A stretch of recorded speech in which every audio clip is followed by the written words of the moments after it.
जैसे कि हम देख रहे हैं कि हम इस कोर्स को ज्वाइन करने का आज का तीसरा दिवस है और आखिरी दिवस है।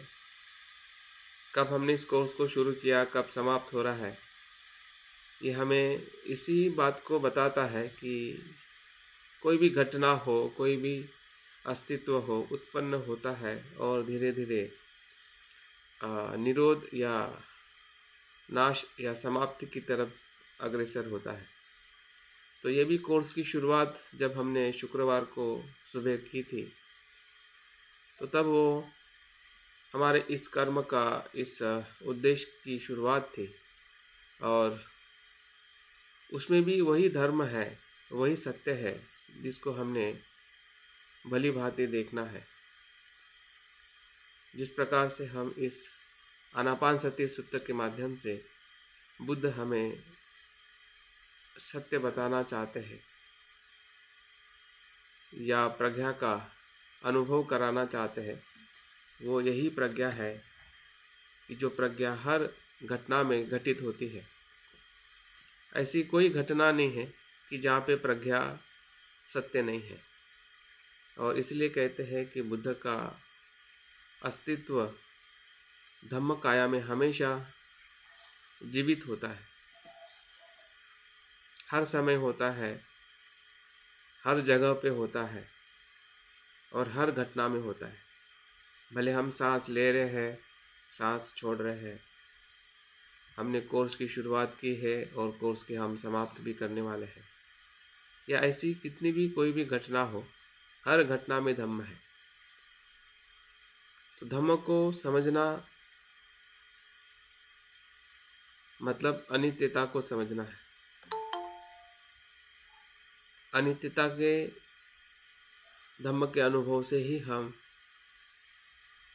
उस धम्म काया की तरफ या बुद्ध के अनुभव की तरफ जा सकते हैं, जो हमारे जीवन का उद्देश्य है या जो हमारा मन चाहता है। हमारा मन क्या चाहता है? अगर आप अपने आप से पूछते हैं तो हमारा मन सुख चाहता है, दुख नहीं।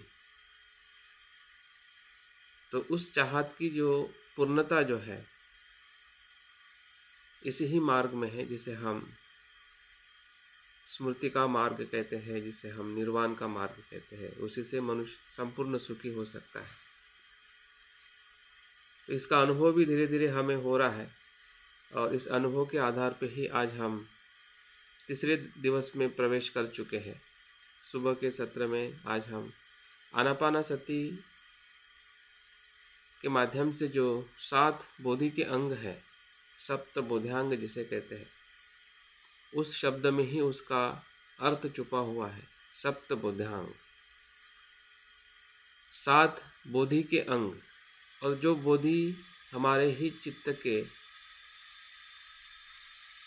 धर्म में छुपी हुई है। हमारा ही धर्म जो है बोधि का धर्म है। तो उस बोधि के अंग को कैसे विकसित करना है, कैसे जागरूक करना है, इसी का विधि बुद्ध इस आनापानसति सूत्र के माध्यम से हमें मार्ग दिखाते हैं और हमें निर्देश देते हैं, हमें आश्वासन देते हैं कि इसी से हमें आपको निर्वाण या परम सुख को आप प्राप्त करोगे। क्योंकि बुद्ध का स्वयं का अनुभव है, उन्होंने स्वयं जाना है कि निर्वाण किस मार्ग से प्राप्त होता है। निर्वाण की भूमि को उन्होंने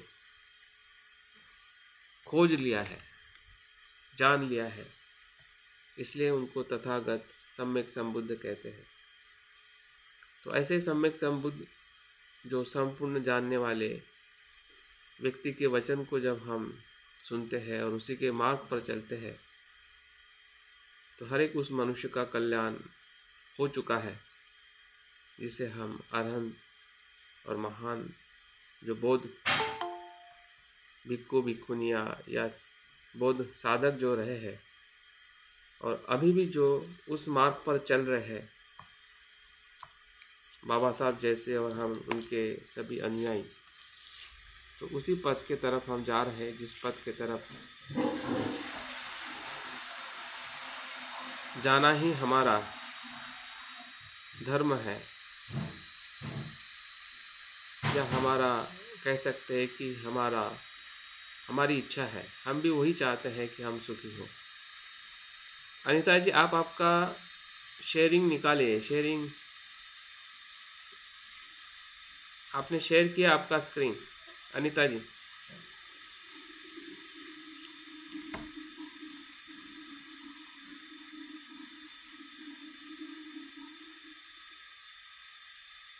मैं आपको रिमूव कर रहा हूँ, आप फिर से ज्वाइन करिए।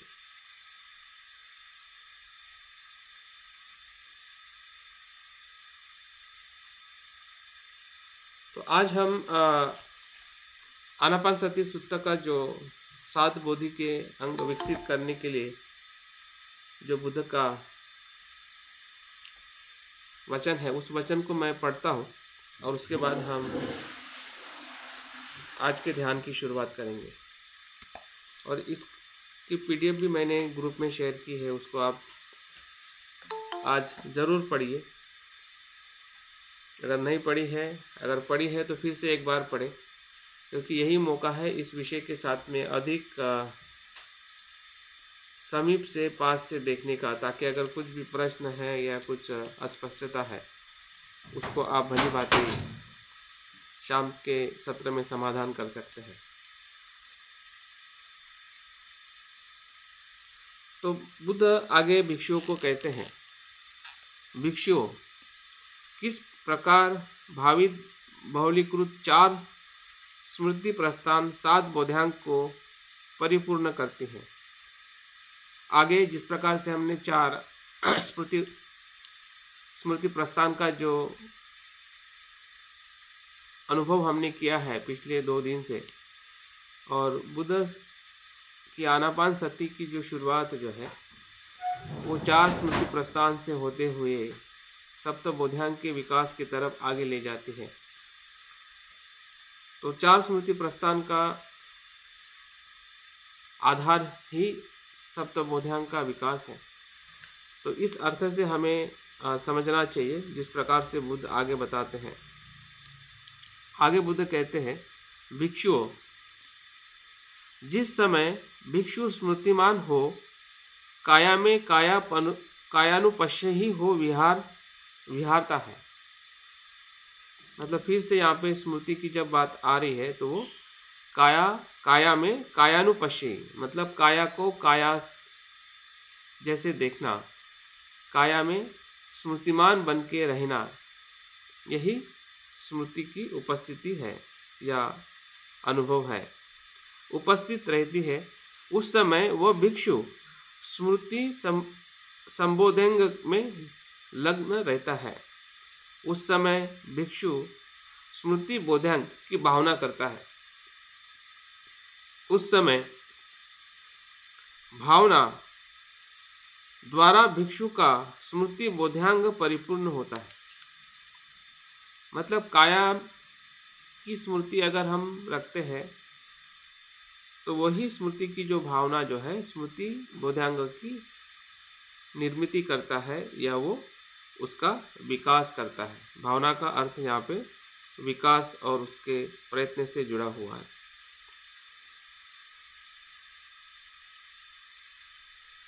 और आगे बुद्ध कहते हैं, वह विहार करते उस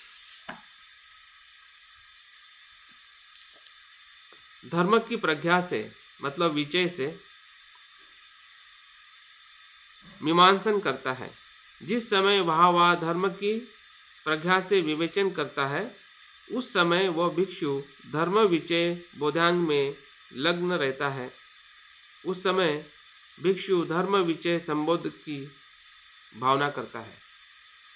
मतलब यहाँ पे हमें 2 बातें समझनी है। एक तो प्रयत्न करना और उसका अनुभव करना। उस समय जब हम धम्म विचय करते हैं, प्रज्ञा से हमारे मन में आने वाले जो विचार है, धर्म है, कुशल और अकुशल को हम भेद करते हैं, विच्छेद करते हैं, विवेचन करते हैं कि ये कुशल है ये अकुशल है, ये कुशल का मूल है, ये अकुशल का मूल है, ये उसका कुशल का परिणाम है, ये अकुशल का परिणाम है। इस प्रकार से जब हम धम्म विचय स्मृति के बोधांग के साथ में विकसित करते हुए जब धम्म को देखते हैं, एक प्रकार से ये धम्मानुपश्यना ही है। जब हम धम्म विचय को भली भांति विकसित करते हैं तो उसी के भावना से ही धम्म विचय बोधांग परिपूर्ण होता है। और आगे कहते हैं, उस धर्म विचय की प्रज्ञा से विचयन करते उस भिक्षु ने वीर्य आरंभ किया होता है। वह भिक्षु उस समय वीर्य बोधांगी की भावना करता हुआ होता है। उस समय भावना द्वारा भिक्षु का वीर्य बोधांग परिपूर्ण होता है। धम्म विचय ही वीर्य मतलब जो मानसिक व्यायाम है या मानसिक जो प्रयत्न है, अकुशल को रोकना, अकुशल को बाहर निकालना, कुशल का विकास करना और कुशल को सुरक्षित रखना, ये 4 प्रकार के जो मानसिक प्रयत्न जो है वो तभी संभव होते हैं कि जब धम्म विचय परिपूर्ण होता है। हमें भली भांति समझ में आ जाता है कि ये लोभ है और लोभ से उत्पन्न धर्म दुखदायी है, और ये अलोभ है, अलोभ से उत्पन्न धर्म सुखदायी है। तभी जाके हमारे भीतर जो आने वाले अकुशल है उसको हम भली भांति रोक सकते हैं, उससे हम संयम रख सकते हैं, ताकि हम अपनी जो चित्त की जो उच्च अवस्था है, उच्च धर्म है, उसका हम विकास कर सकें। तो वीर्य एक प्रकार से धम्म विचय के आधार पे ही वीर्य बोधांग जो है वो परिपूर्ण होता है। आगे बुद्ध कहते हैं, वीर्य को निरामिष या विषयों से परे की प्रीति उत्पन्न होती है। वीर्य से क्या होता है? प्रीति उत्पन्न होती है, जो हमने वेदना में देखी है। वेदनानुपश्यना की जो प्रीति और सुख जो है, वो यही प्रीति का अनुभव है जो हमें वेदनानुपश्यना में भी हुआ है। मतलब ऐसा हम कह सकते हैं कि जो 4 स्मृति प्रस्थान का जो भी अनुभव है या जो हमारा अवलोकन है, उसी के आधार पे सप्तबोधांग भी अलग अलग गुणों से वो विकसित होने लगते हैं और ये वीर्य से प्रीति की उत्पत्ति होती है। जिस समय आरंभ वीर्य भिक्षु को उद्योगता उत्पन्न होती है, उस समय भिक्षु प्रीति संबोधांग को आरंभ किया होता है। मतलब उसकी जो प्रीति जो है, जो आनंद जो है, वो कुशल कर्म करने का आनंद होता है। संसार की आसक्तियों से जो पर आनंद जो है, या कुशल धर्म में चित्त को एकरूप करना या उसी में ही आनंद को विकसित करना, वही प्रीति की अवस्था है जो हमारे ध्यान में भी हमें उत्पन्न होती है। और उस समय प्रीति बोधांग की भावना वो करता है। आगे बुद्ध कहते हैं, उस समय भावना द्वारा भिक्षु को प्रीति संबोधांग पूर्ण होता है। जैसे जैसे वीर्य का विकास होता है, वैसे वैसे प्रीति का बोधांग भी परिपूर्ण होने लगता है। आगे बुद्ध कहते हैं कि प्रीतिमान साधक, मतलब जो प्रीति का अनुभव जो काया में हमें होता है, प्रीति की काया और चित्त की प्रशब्दि शांत होता है और वो ही प्रशब्दि बोधांगों को परिपूर्ण करता है। प्रीति जो हमारे शरीर में एक सुखद अवस्था को उत्पन्न करती है और उसके बाद हमारा चित्त भी शांत होने लगता है और वही प्रशब्दि की परिपूर्णता है। प्रीति शरीर के सुख के साथ जुड़ी हुई है और प्रशब्दि जो है मन के शांति के साथ जुड़ी हुई है। ऐसा हम उसको अलग अलग करके देख सकते हैं। तो शरीर जैसा सुखद हो जाता है, कुशल हो जाता है, आसक्ति से मुक्त हो जाता है वैसे ही मन भी शांत होने लगता है, वही प्रशब्दी का बोधांग परिपूर्ण होता है। प्रशब्द काया और सुखी का चित्त समाहित प्राप्त एकाग्रता होता है और समाधि संबोधिंग का परिपूर्ण होता है। इसी ही प्रीति और सुख के कारण समाधि है, या जिसे हम समाधि चित्त कहते हैं। समाहित चित्त हमने चित्त धम्मानुपश्यना में देखा कि समाधि या एकाग्र चित्त यही समाधि चित्त है। तो ये भी समाधि बोधांग को परिपूर्ण होता है। आगे बुद्ध कहते हैं, वो वैसे ही समाहित चित्त अच्छी तरह से उपेक्षा युक्त होता है। जिस समय भिक्षु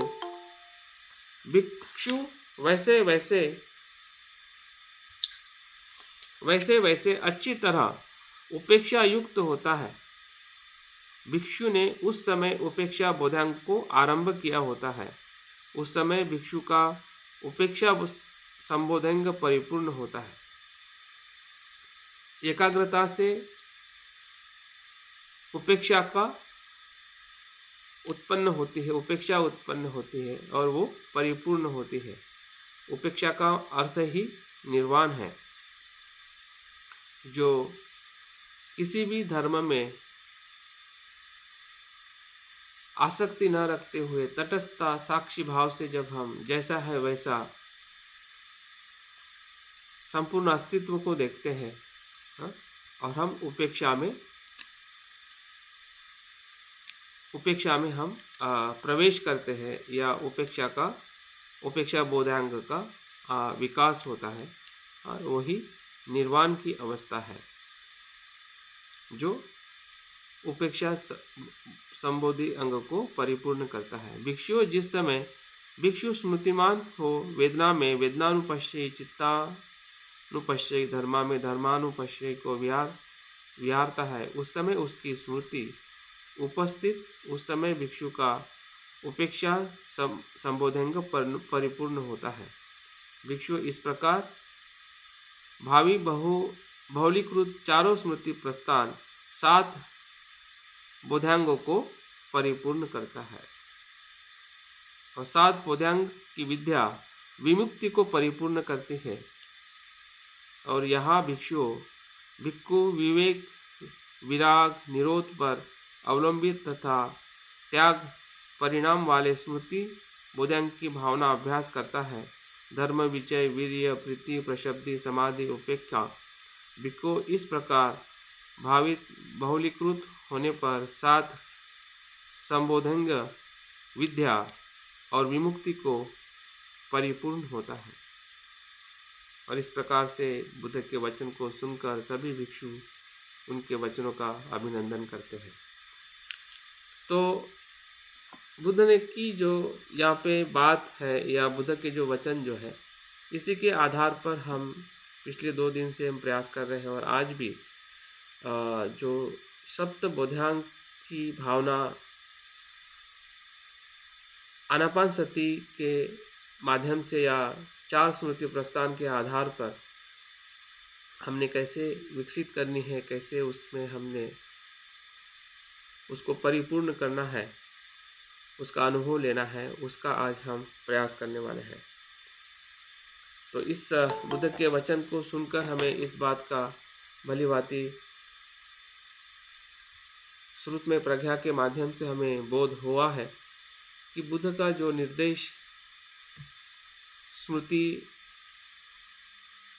या आनापानसति सूत्र के माध्यम से वो हमें हमारे भीतर या बुद्धत्व के भीतर वो ले जाने के लिए हमें निर्देश देते हैं। और उसी का अवलोकन करते हुए, उसी का अभ्यास करते हुए हम भी एक बुद्ध के साधक के रूप में या बुद्ध के अनुयायी के रूप में जब हम प्रयास करते हैं, तो हमारे भीतर भी स्मृति प्रस्थान या 4 प्रकार की स्मृतियों का विकास होते हुए हम सप्त बोधांग का अनुभव करने के लिए हम अपने आप को तैयार कर सकते हैं। तो आज के सुबह के सत्र में हम 3 प्रकार के जो बोधांग जो है उसका अभ्यास करने वाले हैं, और उसके बाद दोपहर के सत्र में हम बाकी जो 4 बोधांगों का हम अभ्यास करेंगे, और रात्रि के सत्र में हमारा रिपोर्टिंग होगा और कुछ प्रश्नोत्तरी होगी, ताकि हम इस विषय के एक समारोपण में भी हम अपने आप को उस प्रज्ञा की तरफ या निर्वाण की तरफ ले जाने के लिए हम अपने आप को तैयार करेंगे। तो आज के सुबह के ध्यान के सत्र में हम स्मृति, धम्म विजय और वीर्य, और साथ में हम प्रीति को भी ले लेंगे, ताकि उसके प्रीति के अनुभव के साथ हम आज के ध्यान को हम अनुभव करेंगे। तो सभी साथियों से विनती है। स्क्रीन जो मेरे इस पे ठीक से नहीं आ रही है, ये छोटी है, ये बड़ी नहीं मैं कर पा रहा इसे, तो क्या करना चाहिए? आपके स्क्रीन पर हाँ, अभी आप स्क्रीन को छोटा बड़ा करना छोड़ दीजिए। अभी हम ध्यान की तरफ आगे बढ़ रहे हैं। मैं इसको अभी शेयरिंग को अभी मैं निकाल देता हूँ। ठीक। तो ठीक है, अभी हम अपने ध्यान की तरफ आगे बढ़ते हैं, और ध्यान के भीतर ही हम इसका विश्लेषण करेंगे, ताकि हम ध्यान के गहरे अनुभव को हम प्राप्त कर सकें। अपने शरीर के प्रति स्मृति विकसित करते हुए बैठक को संतुलित करें, सुखद रखें। सबसे बड़ी हमारी जिम्मेदारी अपनी बैठक और शरीर की है, क्योंकि शरीर ही है जो हमें मन के भीतर जाने के लिए रोकता है, और शरीर ही हमें मन के भीतर जाने के लिए मदद करता है। तो भीतर जाने के लिए अगर मदद लेनी है तो शरीर के प्रति हमने जागरूक होना है। हम कैसे बैठे हैं, हमारे शरीर की जो वेदनाएं हैं या शरीर के प्रति जो हमारी समझदारी है, उसको विकसित करना है। वही काया की स्मृति है। धीरे धीरे बैठक लेने के बाद आंखें बंद करें और मन की आंखों से शरीर का एक बार अवलोकन करें।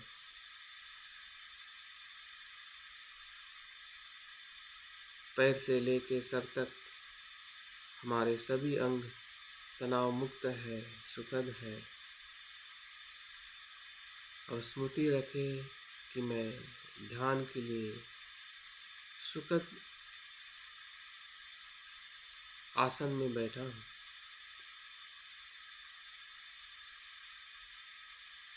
अगर आसन में कहीं तनाव है, दर्द है, तो उसे ठीक कर ले।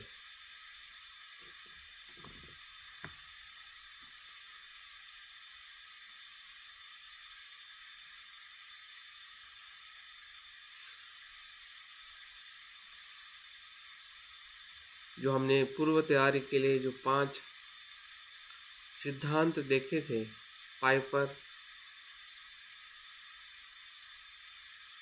पी फॉर पोजीशन बैठक,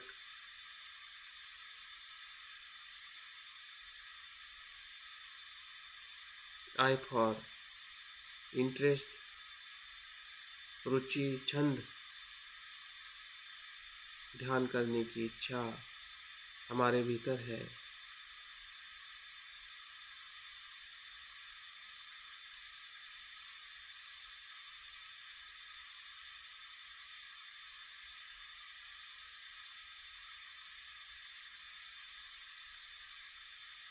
हमारी पूर्व तैयारी ही हमारे ध्यान को परिणाम दे सकती है।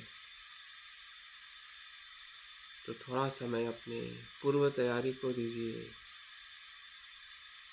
महसूस करें कि मेरे भीतर छंद है, इच्छा है ध्यान करने की।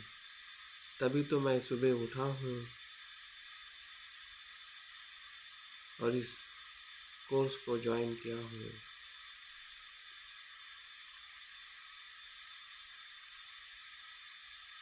और मेरी रुचि बढ़ती जा रही है।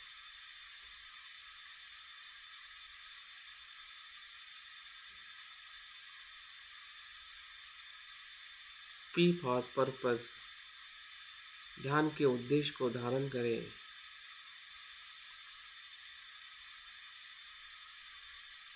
सप्तबोधियांग से मेरे भीतर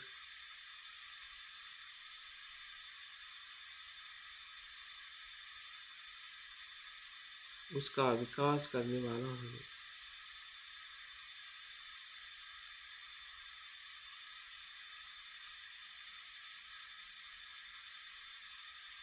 सप्तबोधियांग का अनुभव करना ही इस ध्यान का एकमात्र अनुभव है।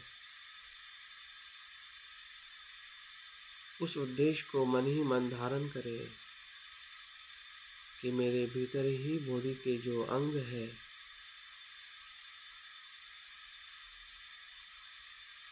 उसी की भावना करनी है।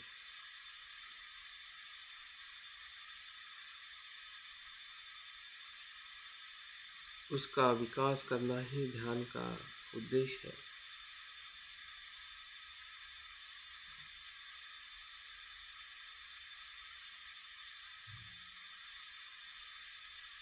ई फॉर एनर्जी, ऊर्जा, उत्साह।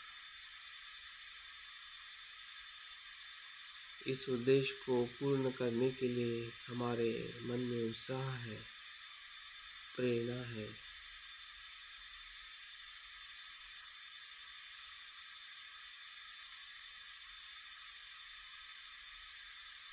और इसी उत्साह से आर फॉर रिजोल्यूशन, संकल्प करें, अधिष्ठान करें। इस 30 मिनट के लिए मैं इस संसार के सभी कार्य का त्याग करता हूँ और इस शरीर, मन और उद्देश्य के लिए समर्पित करता हूँ।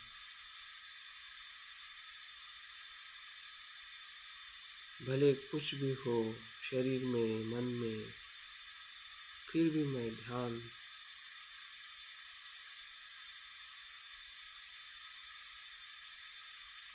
का सराव करते रहूं।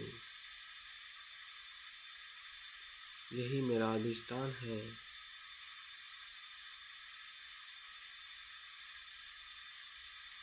यही मेरा संकल्प है।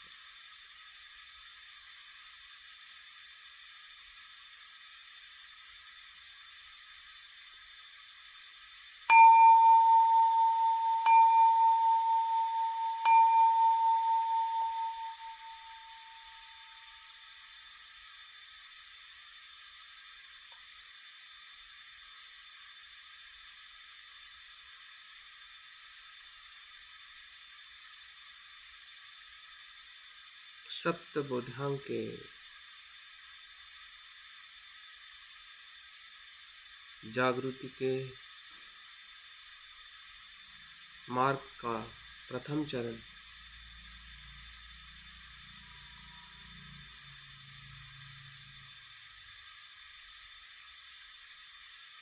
बुद्ध के वचनों में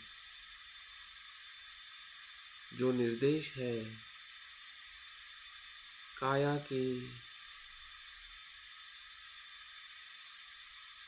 स्मृति बनाए रखे।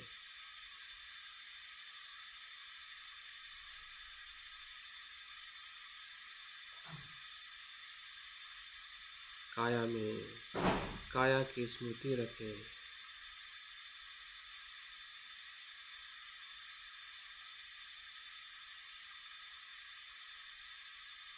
सांस ही हमारी काया है। सांस का आना, सांस का जाना।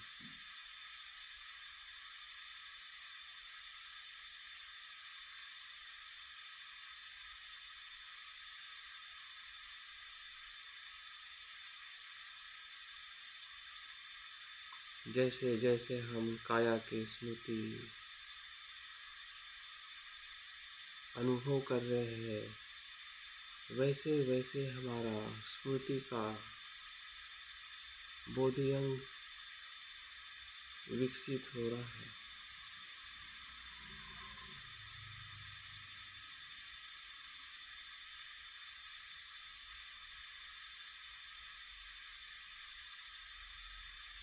स्मृति का बोधि अंग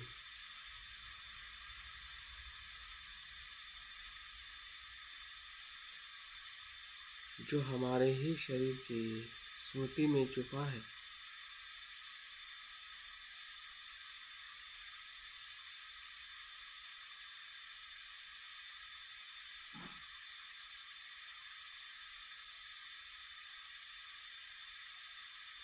सांस को देखते देखते हम पूरे शरीर को देख रहे हैं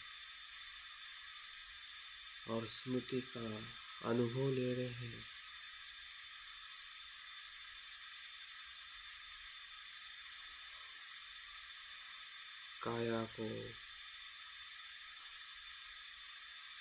काया के रूप में देख रहे हैं। जैसा है वैसा देख रहे हैं। भीतर शरीर के सभी अंगों में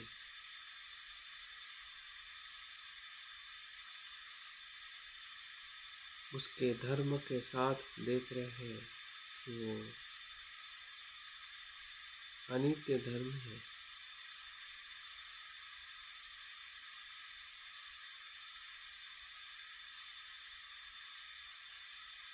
काया उत्पन्न हो रही है और लय हो रही है। इसको देखते देखते हमारी स्मृति बोधांग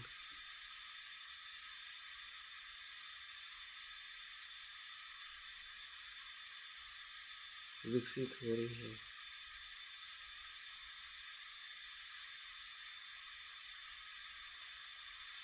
परिपूर्ण हो रही है।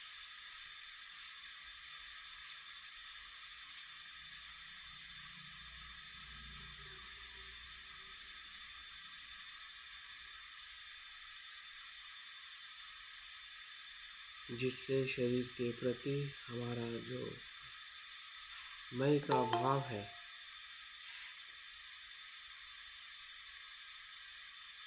आसक्ति है, वो छूटते जा रही है। यही स्मृति का अनुभव है। अगर हमारा स्मृति बोधांग विकसित हो रहा है, इसका अर्थ ये है कि जिस काया को मैं सुख समझता था, जिससे मैं आसक्त हुआ था और अभी भी हो रहा हूँ,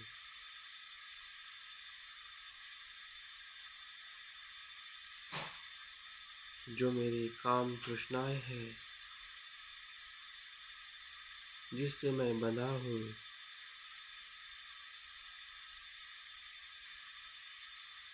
अभी मुझे समझ में आ रही है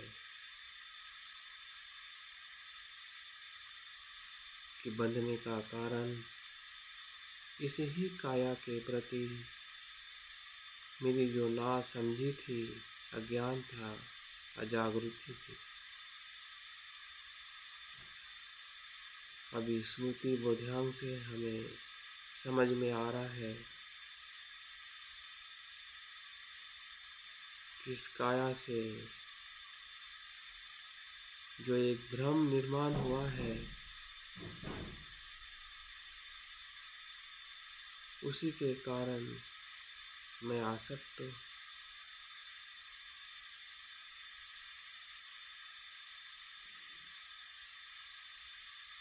अभी वो आसक्ति धीरे धीरे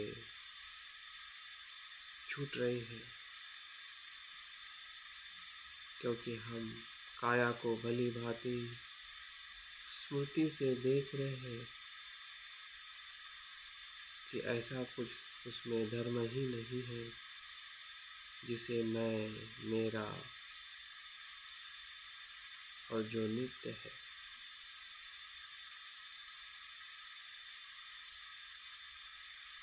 मैंने पूरे शरीर में देख लिया है।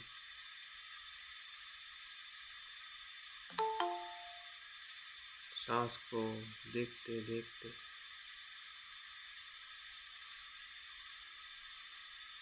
उसका एक ही धर्म है, उत्पन्न होना और लय होना।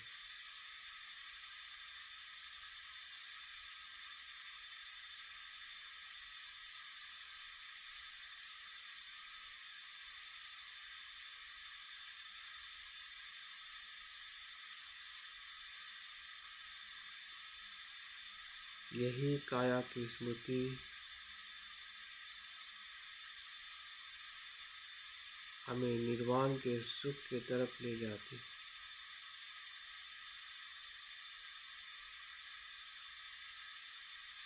क्योंकि काया की आसक्ति अनासक्ति में रूपांतरित हो रही है।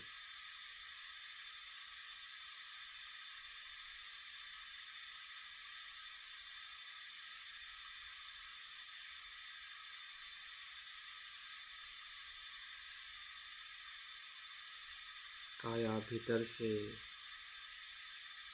अनेक गंदगियों से भरी हुई है,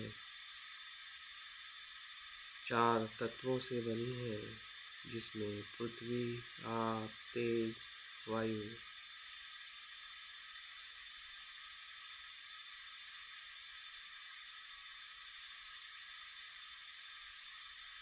जिसका मृत्यु होने वाला है।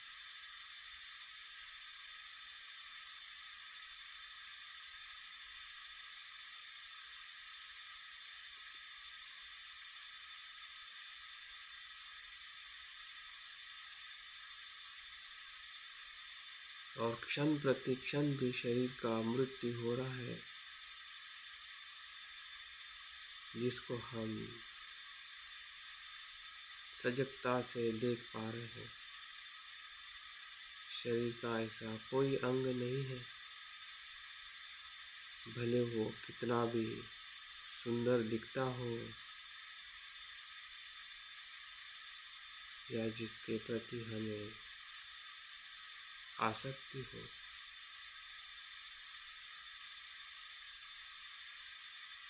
नित्य लगता हो,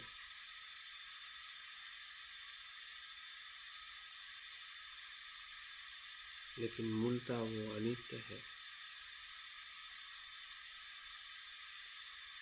सांस की हवा की तरह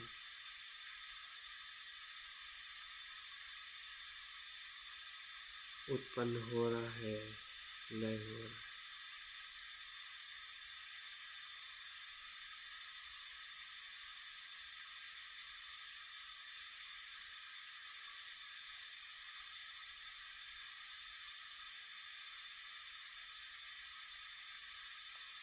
हम काया के भीतर भी जागरूक है और काया के बाहर भी।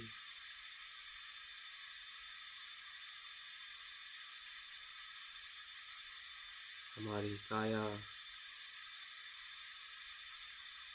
पूरे ब्रह्मांड में अनासक्त है।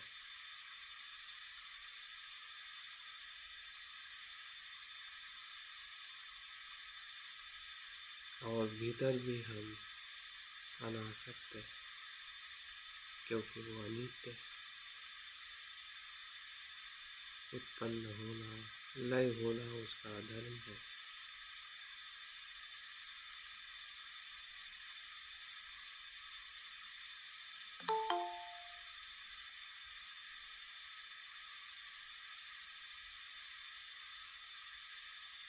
उसी स्मृति बोधांग को हम परिपूर्ण देख रहे हैं। काया के भीतर कायान पश्यी बनकर, साक्षी बनकर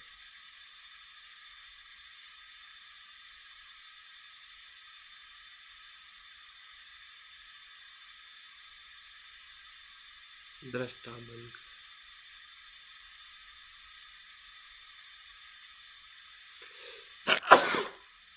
हमारी काया है, लेकिन काया की आसक्ति नहीं है, मैं नहीं है। ये काया का होना प्रतीत समुत्पन्न है, जो चार धातु का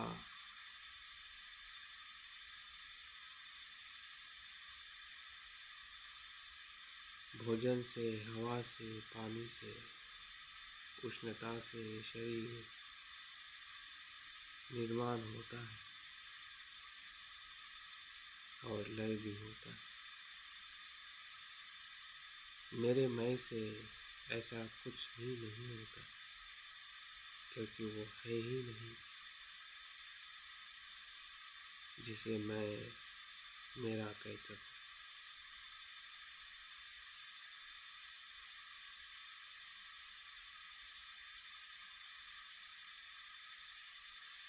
अजागृति के कारण वो भ्रम है,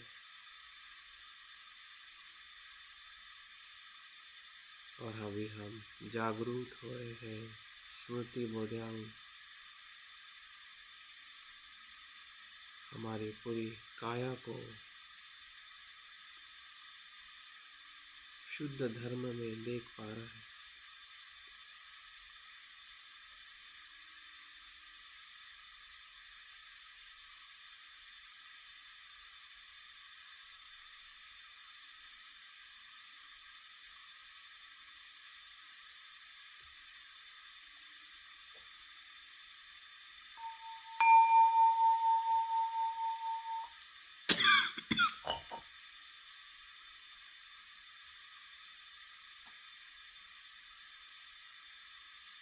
ध्यान के दूसरे चरण में हमारे भीतर इसी ही शरीर और इसी ही मन के भीतर, इसी क्षण में, इसी समय में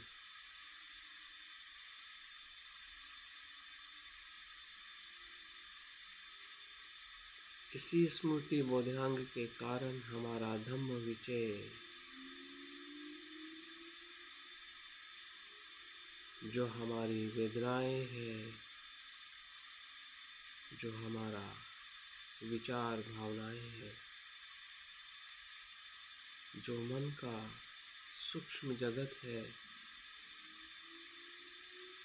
उसे हम स्मृति से धम्म विचय की तरफ जा रहे हैं।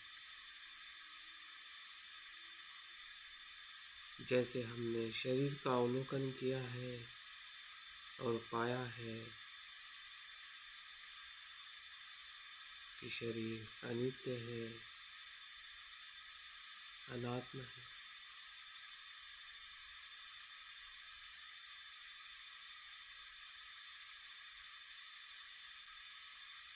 वैसे ही मन के भीतर, चित्त के भीतर जो धर्म उत्पन्न हो रहे हैं,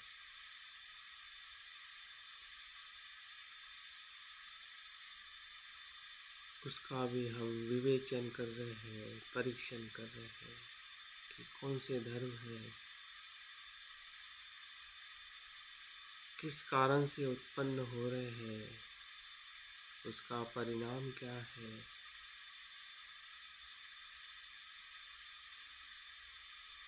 उसका मूल स्वभाव क्या है।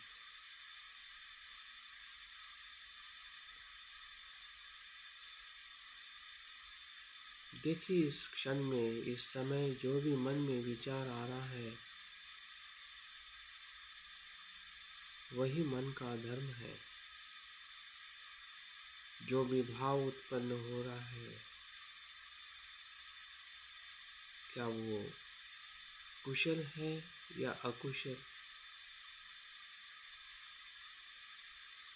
इसमें भेद करके अवलोकन करें।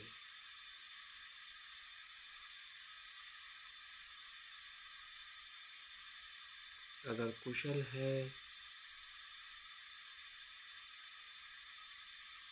तो कुशल के भाव में उसे देखे, ये धर्म कुशल है।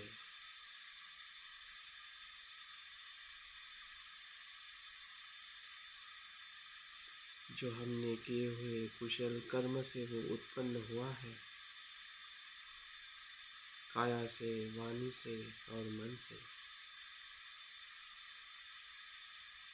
और अभी भी जो हम कुशल कर्म कर रहे हैं उसके कारण भी कुशल धर्म उत्पन्न हो रहा है।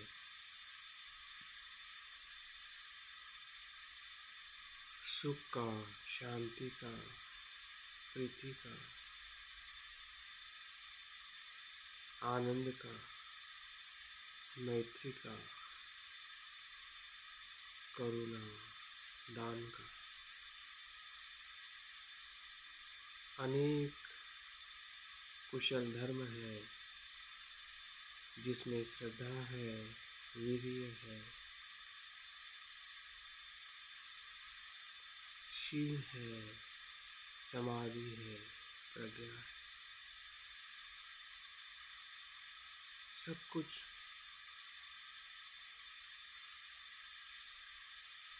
जो कुशल है भली भांति देखे कि उसका जो मूल है उस मूल में अलोभ है, अद्वेष है, अमोह है।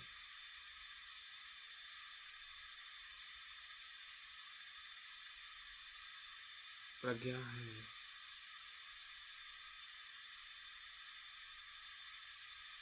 मैत्री है,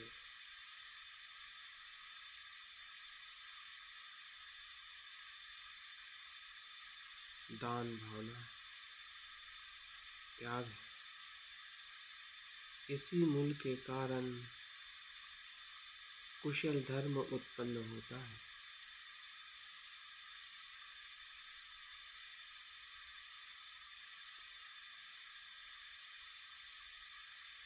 इसमें भी मैं, मेरा, मेरी इच्छा से,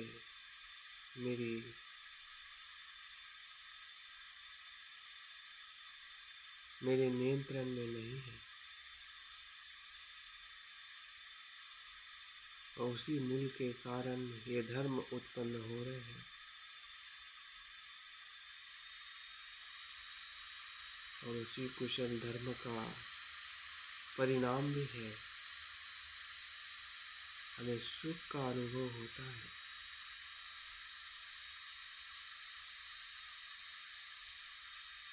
शांति का अनुभव होता है। ऐसे कुशल धर्म जिसको हम पहचान रहे हैं और देख भी रहे, उसका धर्म भी अनित्य है, प्रतीत्य समुत्पन्न है।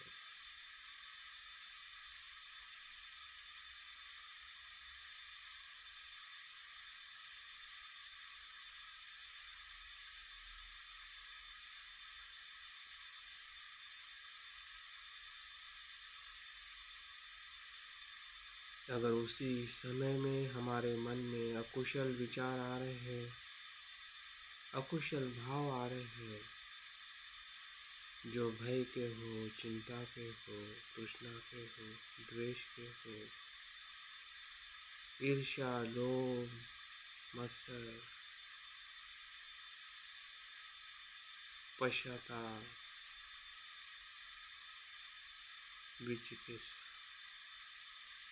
जो कुछ भी हमें दिखाई दे रहे वो भी धर्म है।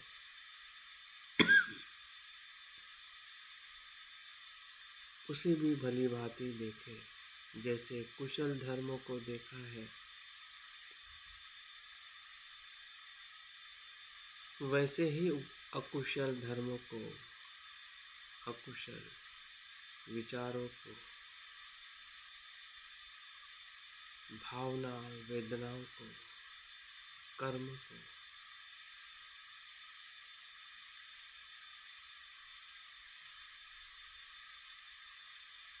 उसका भी निरीक्षण करें। डरिए मत, भागिए मत और उसे भगाइए भी मत। धम्म विचय करें, प्रज्ञा से उसको समझे वो धर्म किस कारण से उत्पन्न हो रहा है,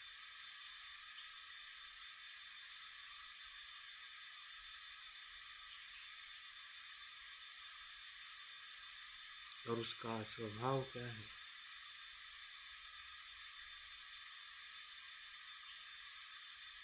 भीतर भीतर देखने से हमें पता चल रहा है कि लोभ द्वेष मोह के कारण उत्पन्न होते हैं।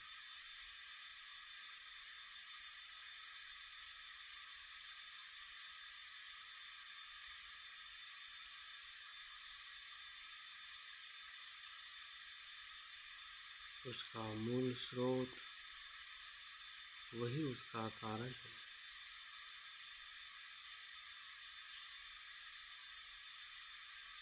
और उसी के कारण सभी विचार, भावनाएं,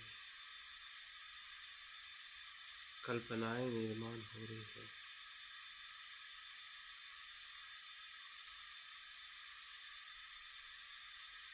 और उसका दुष्परिणाम हमें दुख होता है, वेदना दुखद होती है,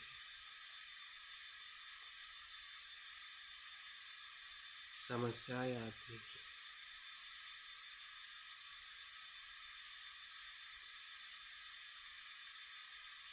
सभी प्रकार का दुख, शारीरिक, मानसिक, आर्थिक, सामाजिक, सभी दुख इसी अकुशल धर्म से, लोभ द्वेष मोह के मूल से ही उत्पन्न होते हैं। दूसरा कोई उसका स्रोत नहीं है। भली भांति देखें और ये भी देखें कि वो अनित्य धर्म है। उसे नित्य समझना भ्रम है।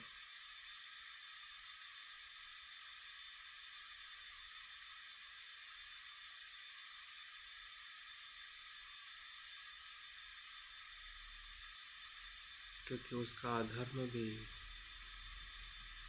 अनित्य है, अनात्म। वो स्वयं में नित्य नहीं है, स्वतंत्र नहीं।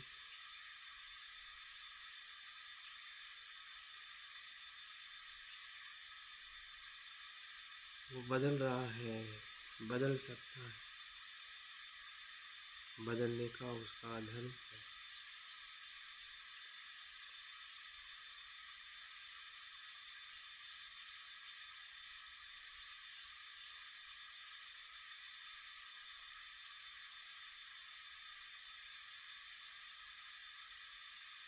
और धम्म विजय के बोधांग का हमारा विकास हो रहा है।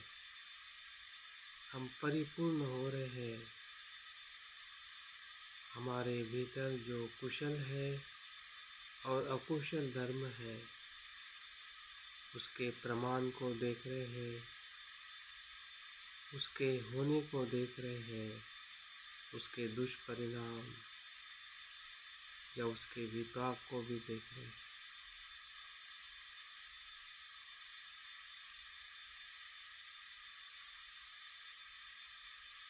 और हमें पता चल रहा है कि हमारा सुख और दुख इसी कुशल और अकुशल धर्म के आधारित उत्पन्न होता है और लय होता है। उसमें कुछ भी नित्य नहीं है।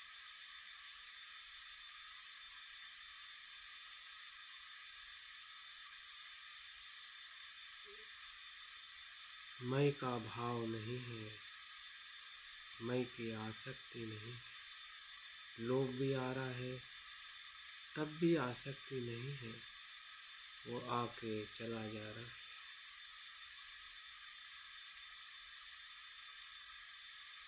अगर दान की भावना भी हो रही है तो उसके प्रति भी आसक्ति नहीं है, वो कुशल कर्म होकर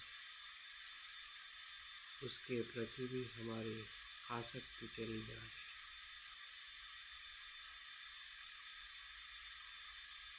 ना कुशल धर्म की आसक्ति, ना अकुशल धर्म की।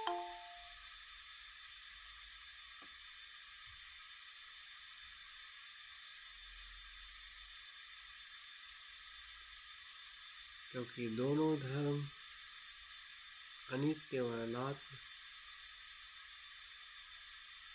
तभी हमारा धम्म विजय परिपूर्ण होता है।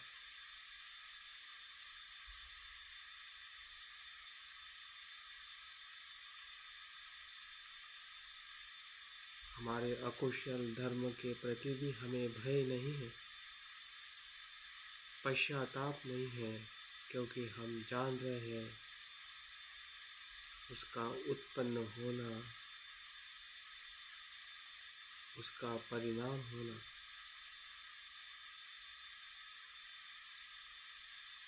जब आसक्ति ही नहीं होगी, मैं ही नहीं होगा, तो अपने आप में ही वो शुद्ध हो जाएंगे।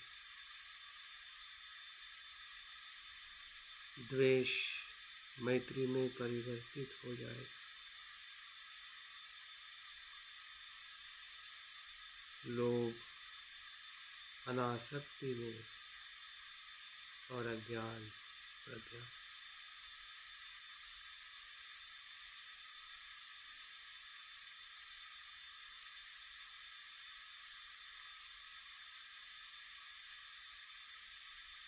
धम्म विजय ही हमें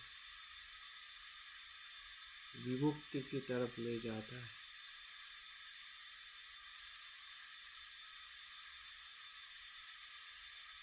क्योंकि हम भली भांति उसके पूरे स्वरूप को देख रहे हैं कि उसका उत्पन्न होना, उसके हेतु से और उसका परिणाम है कुशल अकुशल।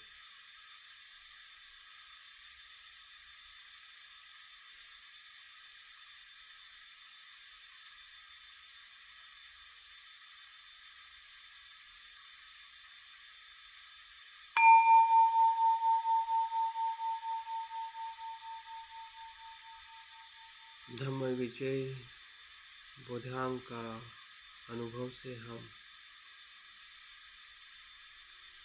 तीसरे बोधांग को विकसित करने के लिए बुद्ध निर्देश देते हैं।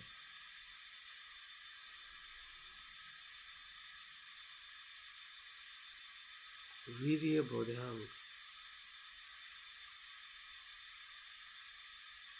जो हमारे भीतर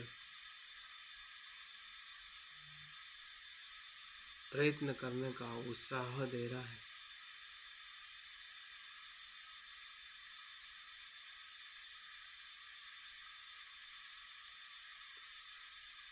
हमारा चित्त और सूक्ष्म हो रहा है और शुद्ध हो रहा है। हमारे भीतर हम हमारे ही मन का, चित्त का परीक्षण करते करते उसका ऑपरेशन कर रहे हैं। हमारे चित्त में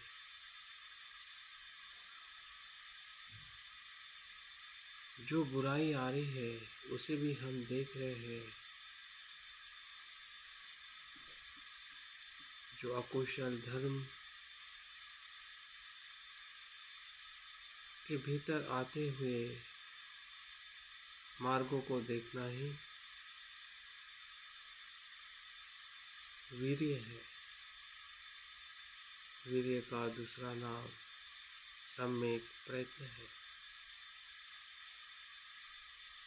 और उस सम्यक प्रयत्न में पहला प्रयत्न है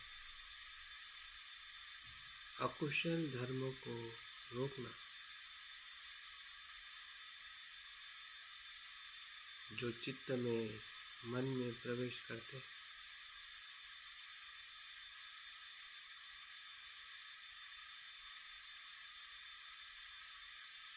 तो यही धम्म विजय हमें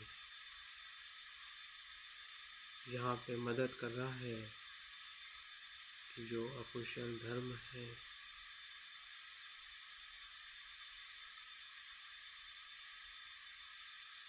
वो लोभ, द्वेष, मोह से उत्पन्न होता है।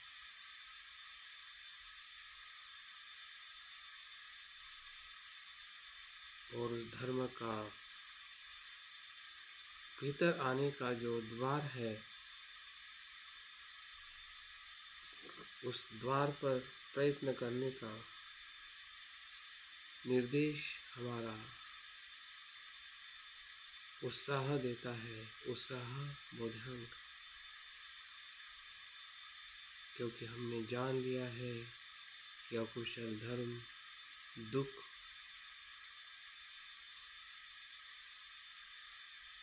उत्पन्न करता। तो ऐसे धर्म को रोकना हमारा प्रयत्न है। बुद्ध कहते हैं कि ये सभी धर्म 6 इंद्रियों से भीतर आते हैं और इंद्रियों का संयम ही उसका रोकना है। हर एक इंद्रियों के सामने स्मृति का सराव करना, क्योंकि इसी से ही मन में अकुशल धर्म भीतर आते हैं।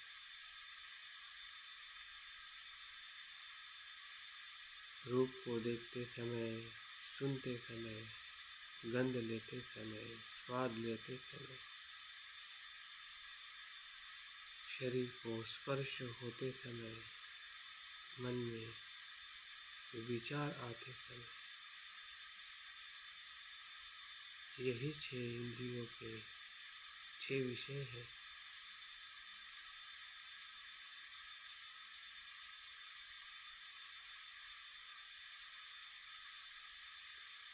इस विषय को भीतर प्रवेश करने के पहले ही हमें जान लेना है, क्या वो कुशल है या अकुशल।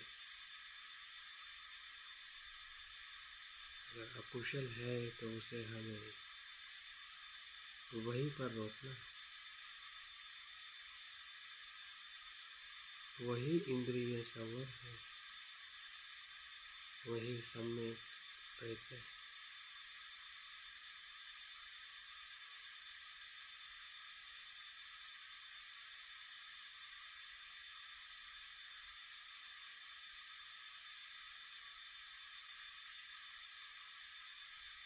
अगर पहले से ही हमारे भीतर जो अकुशल धर्म है उसे अनुभव करें, जैसे कि हमारे भीतर लोभ है, द्वेष है, आसक्ति है, चिंता है, भय है।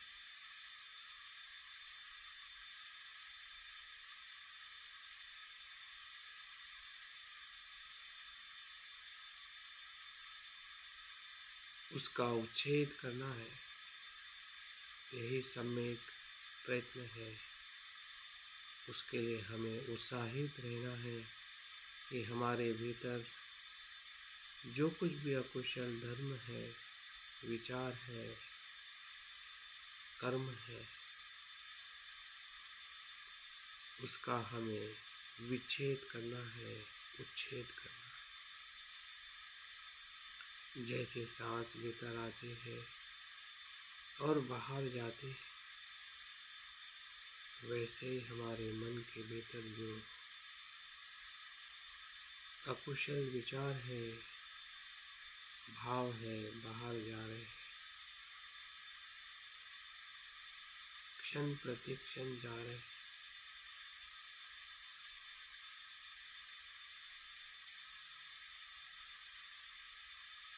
क्योंकि वो अनित्य है।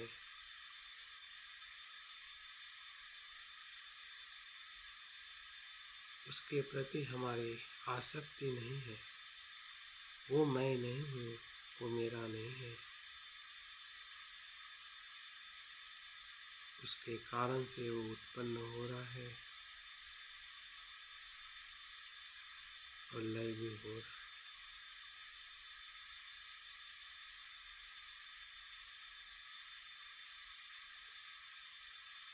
इस प्रकार से उसे देखें और अनुभव करें कि वो कुशल धर्म से मैं मुक्त हो रहा हूँ।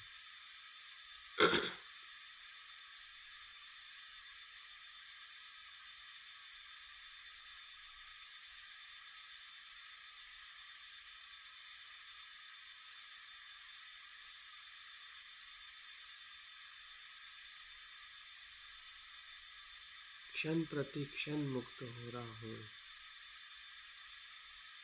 मेरे चित्त से, मेरे मन से सभी बुरे धर्म सांस निकलने के भांति सभी बाहर चले जा रहे हैं। उससे मैं मुक्त हो रहा हूँ। उसका हमें उत्साह है, प्रयत्न है। हम प्रयत्न कर रहे हैं उसे बाहर निकालने का।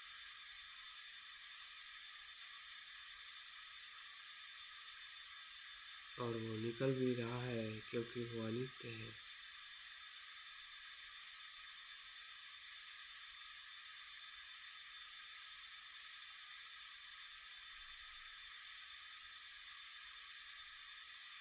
और तीसरा जो प्रयत्न है हमारे भीतर जो कुशल है,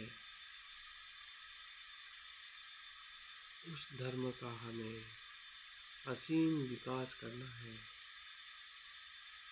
जैसे मैत्री है, दान है, शिव है, शांति है, करुणा है, मुदिता है।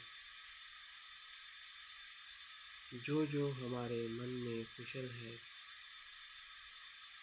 वो सभी धर्म, वो सभी विचार, कल्पना, कर्म उसका अधिक विकास करना है।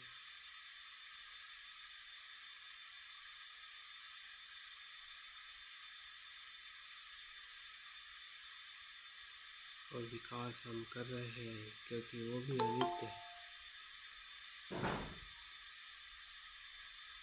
वो विकसित हो रहा है, बढ़ते जा रहा है, बढ़ते जा रहा है, बढ़ते जा रहा है।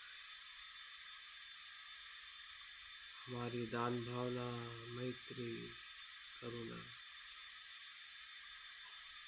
बढ़ते जा रही है, बढ़ते जा रही है। उसकी कोई सीमा नहीं है, असीम है।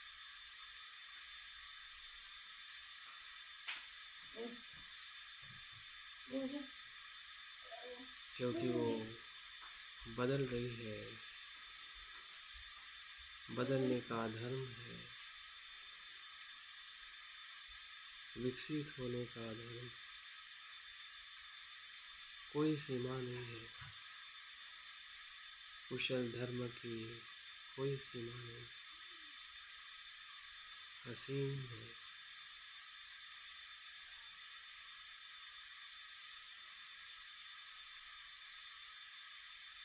और चौथे प्रयत्न में जो हमारी कुशलता है उसे निरंतर बनाए रखना है। रोज के जीवन में उसको सुरक्षित रखना है।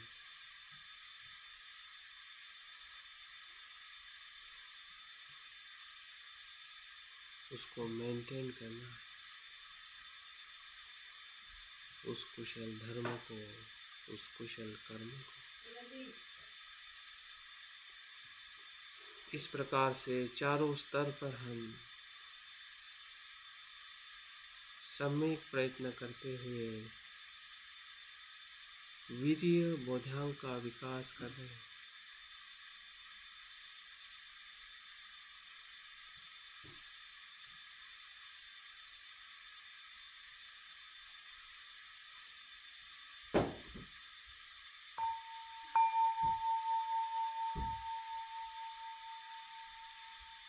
चौथा बोधांग,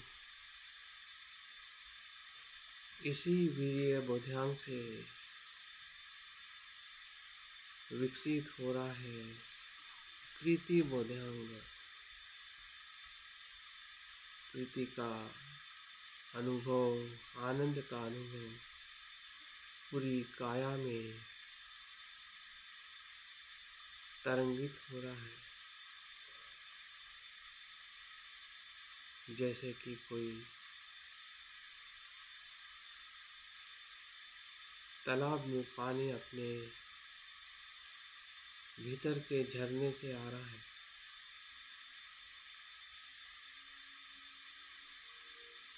वैसे ही हमारे भीतर के बोधांग से जो हमने परिपूर्ण किया है, स्मृति, धम्म विचय,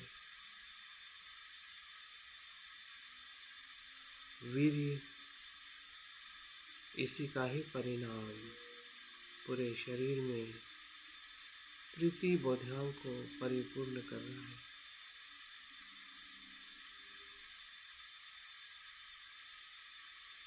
जिस आनंद को हम बाहर ढूंढ रहे थे, शरीर से,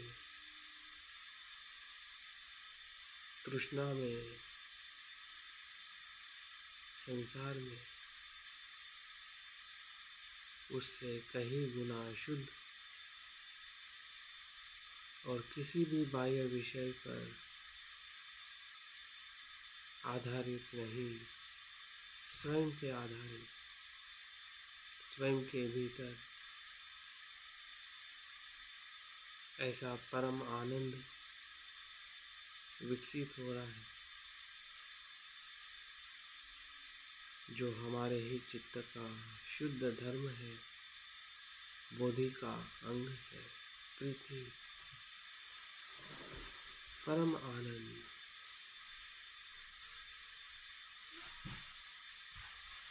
पूरे शरीर में आनंद ही आनंद, जिससे हमारे शरीर के भीतर जो भी रोग है, दुख है, दर्द है, सभी शांत हो रहे हैं, क्योंकि ये प्रीति का रस, रसायन है, पूरे शरीर को निरोगी रखता है, जो मस्तिष्क में सुख के जो हार्मोन्स है रिलीज करता है और पूरे शरीर में संतुलन, ऊर्जा,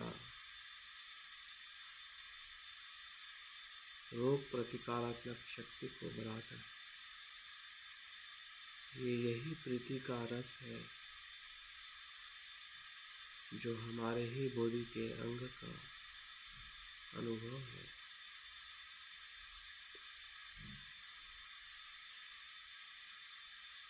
संपूर्ण शरीर तनाव से मुक्त है, दर्द से मुक्त है, हल्का है, जैसे हमारा शरीर आकाश में उड़ रहा है।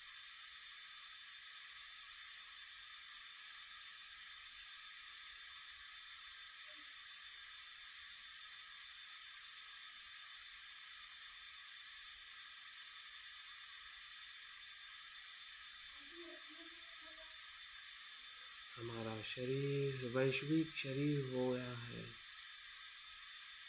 पूरे विश्व में समाया हुआ है।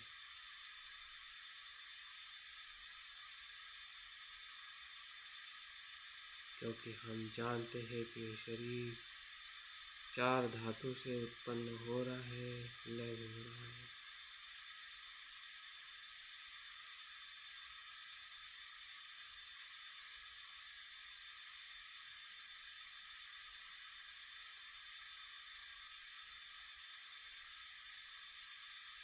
सत्य के अनुभव का ये आनंद है।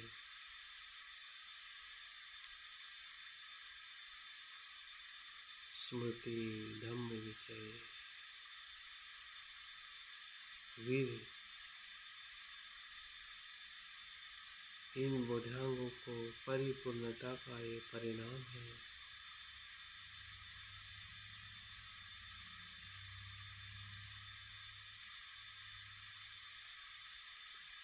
जो प्रीति बोधांग का हम अनुभव ले रहे हैं।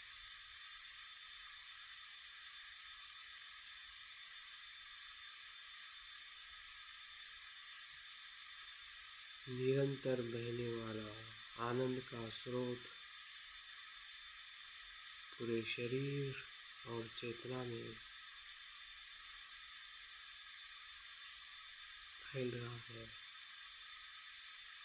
जो स्वयं के भीतर मैत्री का अनुभवी कि मैं सुखी हूँ, मैं आनंदित हूँ, ये वही आनंद है। रोग मुक्त हूँ, आसक्ति से मुक्त हूँ, प्रज्ञावान हूँ, स्मृतिमान हूँ। भीतर और बाहर संसार के सभी जीवों के लिए, सभी सत्वों के लिए यही प्रीति का अनुभव है।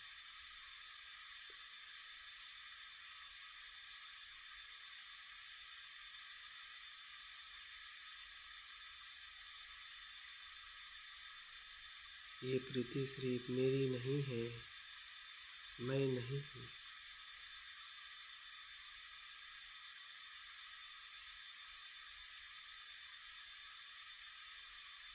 ये प्रतीत्य से उत्पन्न है,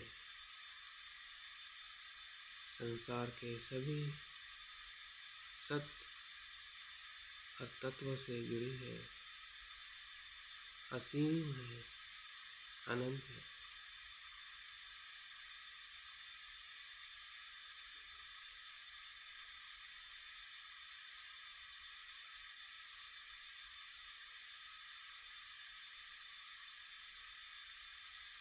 इस प्रकार से प्रीति बोधांग को हम परिपूर्ण कर रहे हैं, भीतर में, बाहर में। उसके मूल धर्म में क्षण प्रति क्षण वो प्रवाहित है, अनंत है।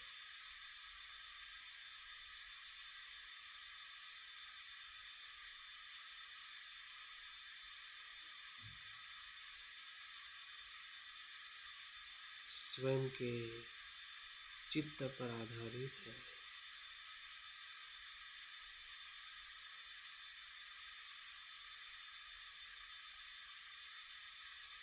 किसी भी सांसारिक विषय पर आधारित नहीं है, इसलिए वो असीम है, अनंत है, शुद्ध।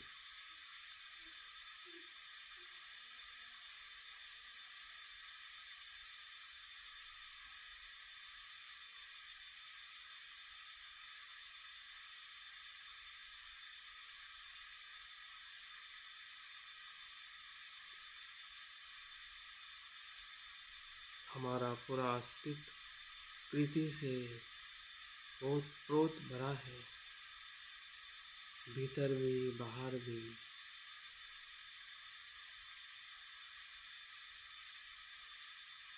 निरंतर आनंद,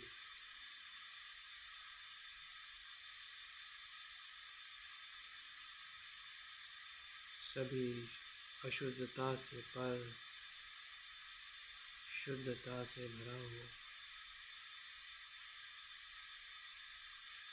आनंद, परम आनंद। नस नस में, पेशी पेशी में, हर तरंगों में, हर विचारों में, हर वेदनाओं में प्रीति ही प्रीति है।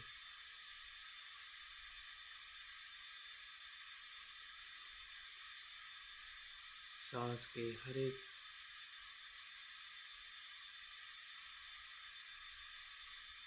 हवा के हर एक झोंके में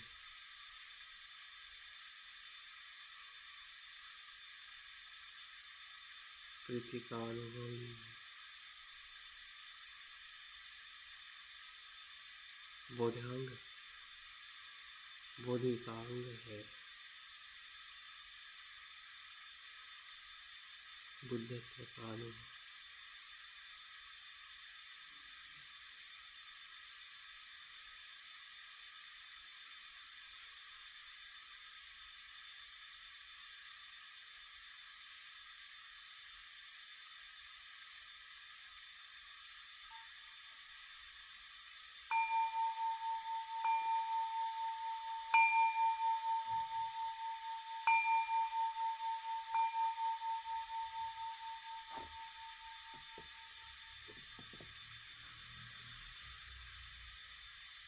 इन चारों बोधि के अंग का जो हमने अनुभव लिया है,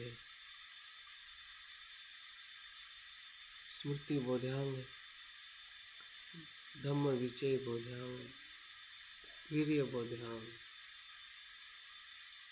और प्रीति बोधांग, यही हमारे बुद्धत्व के अंग है। इन अंगों से हम संपूर्ण हो रहे हैं।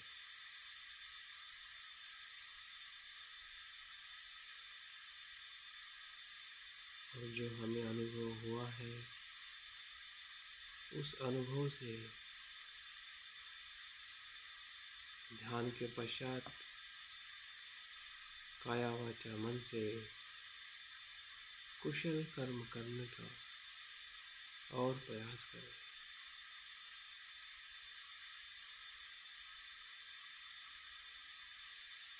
और धीरे धीरे आंखें खोलते हुए ध्यान को समाप्त करें।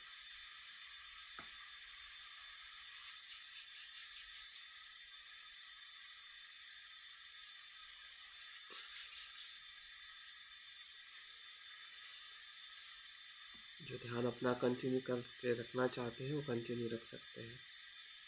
तो बहुत बहुत साधुवाद आज के इस ध्यान सत्र में जुड़े रहने के लिए। और उम्मीद करता हूँ कि हमारे जो 7 बोधांग में से 4 बोधांग का जो हमने विकास किया है या उसका अनुभव किया है, दोपहर के सत्र में जो बाकी जो 3 बोधांग का हम अभ्यास और सराव करने वाले हैं। तो यहाँ पे हम अपने ध्यान सत्रों को समाप्त करते हैं। बहुत बहुत धन्यवाद। जय हिंद।